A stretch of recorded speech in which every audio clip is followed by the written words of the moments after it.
Varen's eyes swept the dark chamber, but couldn't see much. He turned to the right, searching for the lamplighter. Light reflected off a sword blade as it swung toward its head. With more instinct than thought, he swung up his dagger and leaned back. The sword clanged against his dagger, then swung again and again. Varen parried the incompetent blows with his small blade. The sword then thrust toward him and he jumped out of the way, letting the point strike the wall. The blade shattered into several pieces. Varen heard the hilt drop to the ground, then a tall figure slammed into him. They tumbled through the door onto the stone floor of the hall. Varen gasped for breath as the impact knocked the wind out of him. The attacker jumped onto Varen's chest. It was almost 7 feet tall, but weighed little more than Varen. As he gasped for breath, 2 broad hands gripped his right wrist below the dagger. His arm and hand burned from the attacker's touch. Varen screamed and jabbed the attacker on the side with his left fist. The attacker grunted but wrested the dagger from Varen's burning right hand. It leaned back and struck at Varen with the dagger. As the dagger swung toward him, he thought this would be his end. He swung his left arm sideways, colliding with the attacker's arm mid-stab. The dagger was knocked from the attacker's grip and clattered across the stone floor toward the window. Varen felt a sharp pain in his left arm, and the attacker clutched his own arm in pain as well. Varen punched forward, striking his attacker in the stomach. It recoiled for a moment, then reached for Varen's throat with both hands. Varen stared up at the hooded figure as he pulled against the strangling hold. The attacker's face was somewhat obscured in dark shadow, but 2 black eyes glared out at him. Varen stared up at the attacker with frantic eyes. He pushed back, but his hands and neck burned wherever his skin met his attacker's. The intensity of the burn faded a little as the attacker's breathing turned ragged and its grasp weakened. Varen jabbed his fist into its ribs. It grimaced and squeezed harder against Varen's throat. The severity of the burn increased for a moment, then diminished again. Varen punched his attacker's abdomen twice in quick succession. It winced, leaned back, and stood up panting. Varen's throat still burned and his breathing felt constricted. He lurched forward, struggling to get to his feet. The room spun. He clutched at his constricted throat. The attacker stared down at its own hands in apparent surprise, then back at Varen.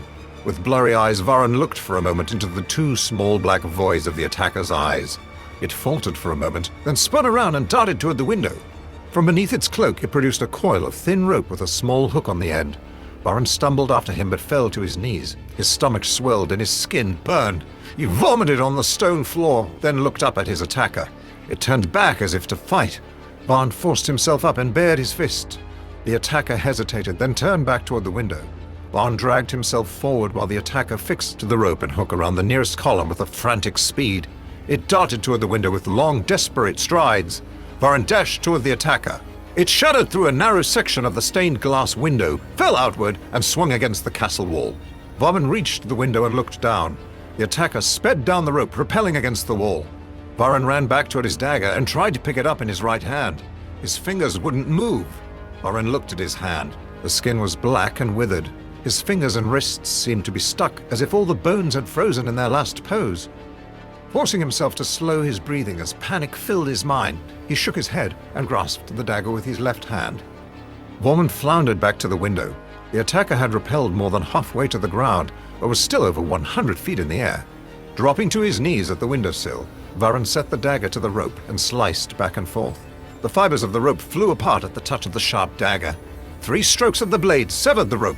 There was a shriek of dismay as the severed end whipped downward. Varen leaned through the broken glass and looked over the edge. The pale nightglow from the extinguished sun was faint tonight, but he could detect the hooded figure laying sprawled on the ground. Varen let out a heavy sigh and sank to his knees in front of the window. His mind reeled from the fight and his skin burned. A quiet, cool breeze blew in through the broken glass as he gazed at the great stained glass window which faced the sharp cliffs. He looked up toward the 3-peaked cliff, which rose almost 1,000 feet toward the sky, close behind the castle grounds. The sight gave him strength, so he attempted to stand, but his stomach heaved again as he looked down at his burned hands. He gritted his teeth, lowered himself to his knees again, then peered back out the window. A jolt of surprise shook his body, and his hair stood on end as he watched the hooded attacker move a little from its splayed position on the ground. The attacker struggled into a sitting position. Varen forced himself up and stumbled into the open sleeping chamber, searching the room for a tool to rappel toward the hooded figure. Finding nothing, he left the room and began running toward the hall's exit. As he stumbled around the corner toward the deep descending stairs, he crashed into a young woman. She had long brown hair with blue-green eyes. She let out a surprised scream as they collided. What's going on? I thought I heard yelling. Gamel's murdered. Billeted Varen between gasps for air. And 2 soldiers. What? Hooded person. Broke into Hellier's sleeping chamber. Murdered Gamel, then jumped out the window. I'll sound the alarm, said the young woman as she dashed away. Varren continued after her, but couldn't keep up. Illyria, the murderer's still alive on the grounds. She acknowledged she had heard him, but didn't look back. Varren wandered back toward the damaged door. He looked down at his arms as he walked. The burning sensation on his skin had increased, and his clothes had large spots of mold and decay from everywhere the attacker had touched him.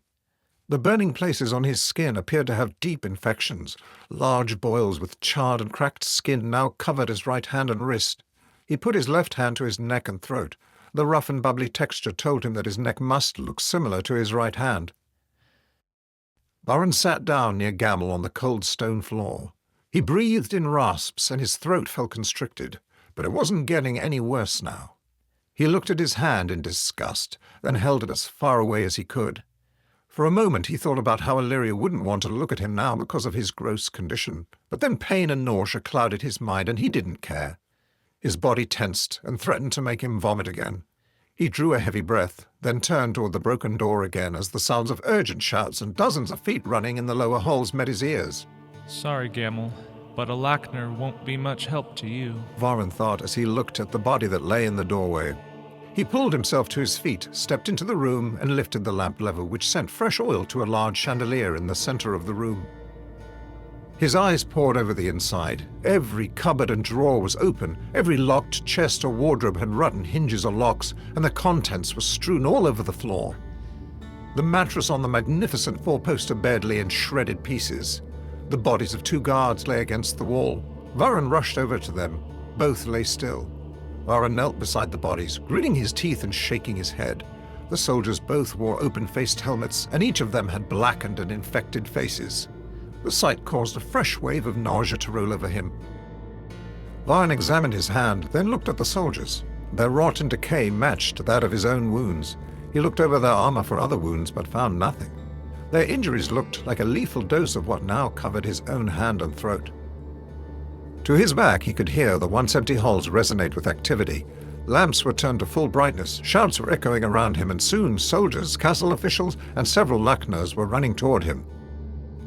As the sounds of a dozen approaching feet grew nearer, he left the room and peered out the window down into the darkness. His gaze flew back and forth across the grass between the castle and the cliffs. The hooded attacker was nowhere to be seen.